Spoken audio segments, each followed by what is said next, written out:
The election season is mercifully drawing to a close. We can all breathe a sigh of relief. This means that the pundits and the pollsters are ramping up their presidential predictions. 538.com is forecasting an 86% to 13% split for Secretary Clinton. The New York Times gives Hillary a 92% chance of winning. Fox News is putting Donald Trump up by 1 point. What does any of this tell us? Can we pull out any useful information from these stats? And how can we make polling more predictive in the future? My next guest is here to walk us through all of this. Scott Keeter is a senior survey advisor at the Pew Research Center in Washington, D.C. Welcome to Science Friday. Thanks for having me. Now, Pew does a lot of polling of people. How does the data for these presidential polls differ from any of the other public opinion surveys? It's really very similar. You start with a sample of the general public, and then you hone down the sample until you find people who are registered to vote and hopefully likely to vote. And that's where you make your election estimates. But you're talking to the same people that you would talk to for any other kind of survey if you were asking them about their health status or economic condition or opinion on issues. Mm-hmm. There are lots of poll aggregators out there, basically polls of polls. Do these tend to be more accurate than any individual poll? Well, they're only as good as the input, and so to the extent that polling in general is accurate, the aggregators are going to be accurate. The real advantage to the aggregators is that they work on the assumption that, any individual poll can have various kinds of random errors that cause them not to be perfectly accurate. And by combining polls, you sort of offset those random errors. I mean, just in most basic terms, if you're stacking 10 1,000-person polls on top of each other, you end up with 10,000 people in your sample. And by, the laws of probability, you should have a more precise estimate of whatever it is that you're trying to measure. And, of course, that is going to work as long as what you're putting in there is not garbage. The fact is that polling is still pretty accurate, especially in presidential elections in this country. And aggregations of polling tend to be very, very accurate. So I do trust them. I look at them myself pretty much every day, like everybody else right now. How do you explain the occasional outlier? For example, there was an LA Times poll that put Donald Trump way ahead, that broke from what other polls were saying. It was an outlier. How does that happen? We don't know whether in the end, the LA Times poll is going to turn out to be more accurate than all of the others or is actually going to be an outlier. But we know why it's coming in the way it is, and it's largely a result of a weighting decision that they make. All polls weight the data to try to make them match up with what's known to be true about the population. But they make one particular adjustment that no other pollster that I'm aware of does, which is to try to weight the data to correspond with the actual margin of the 2012 presidential election. And for a variety of reasons, that seems to make the poll more Republican in its sample composition than all of the other polls that don't include that adjustment. Mm-hmm. I don't know if that's the right thing. I don't think it's the right thing, but that is a very respectable poll, and it has very good people working for it. And so we'll just have to see whether that turns out to be the aberration or prescient. How do we know that people being polled are telling us the truth about what they're doing or telling us how they're really voting one way or the other? And I'm thinking also of something called the hidden Trump effect or the shy Trump effect.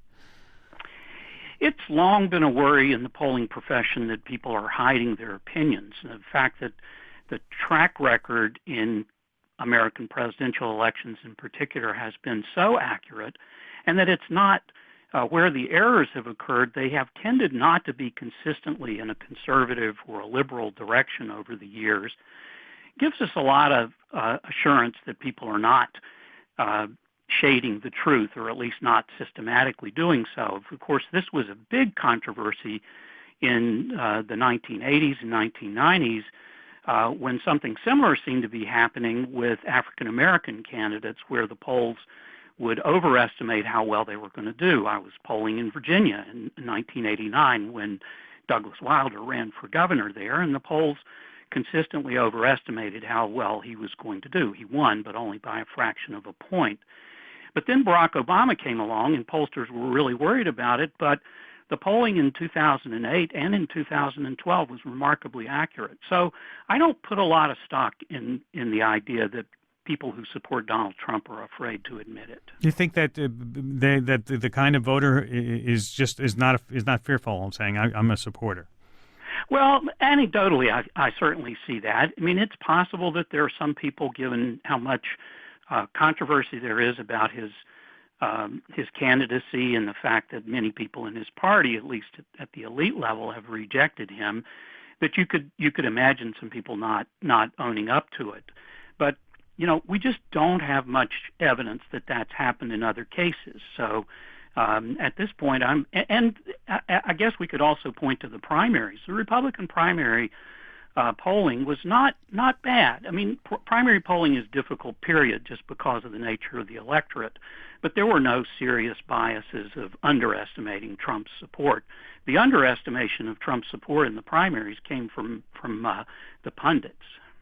So the polling was accurate then? Yes. There is no sign at all. He led from the very beginning. It was very, clear that he had, a solid plurality within the Republican electorate.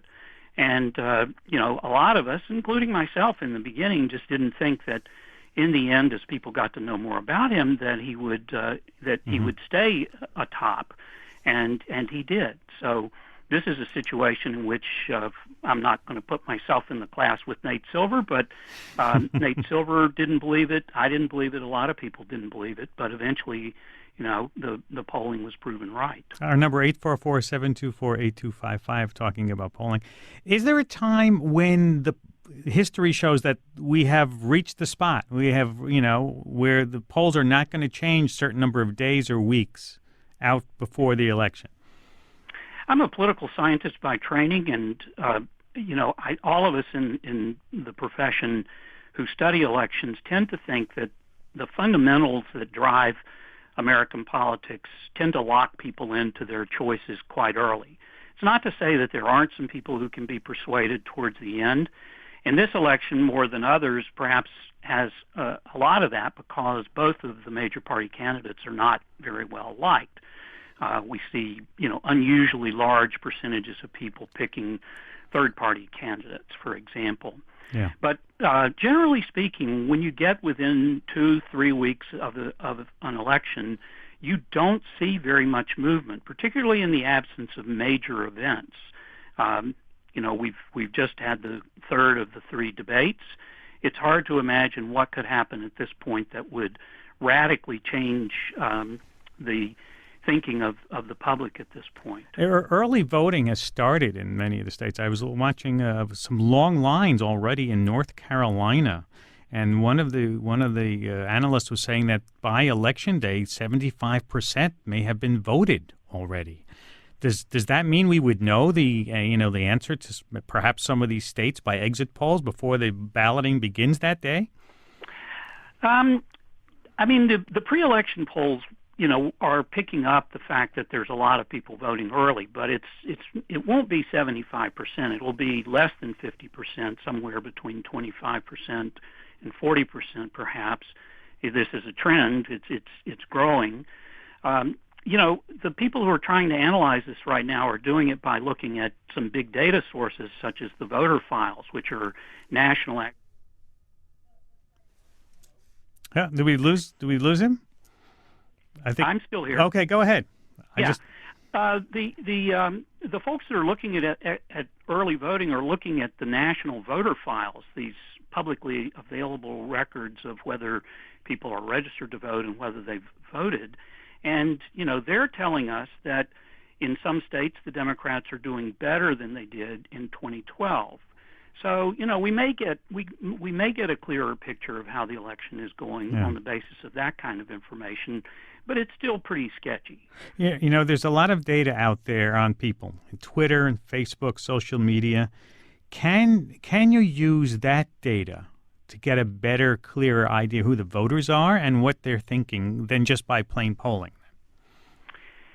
There's a lot of brain power being put into answering that question, but I think that the answer is not clear yet. We certainly know that big data, Twitter, Facebook, other sources, so-called organic data that doesn't come just from questioning people directly, gives us a way to look at a lot of phenomena that polling doesn't do well. For example, we can study networks among people much better with something like Twitter or Facebook than we can with polling, because we may have the entire corpus of the data to work with. And so that tells us a lot about how networks work. We also can measure things that people don't report very accurately, which might even include things like their media consumption. People remember seeing things, or they don't remember seeing things that they did. But big data in the form of what apps people are looking at, or what things they're viewing in their Facebook feeds, may give us better records of that. Well, Scott, thank you for taking time to be with us today. Learned a lot today, and we'll keep an eye on the polls and on what you guys are doing over at Pew. Scott Keeter is a senior survey advisor at the Pew Research Center in Washington, D.C.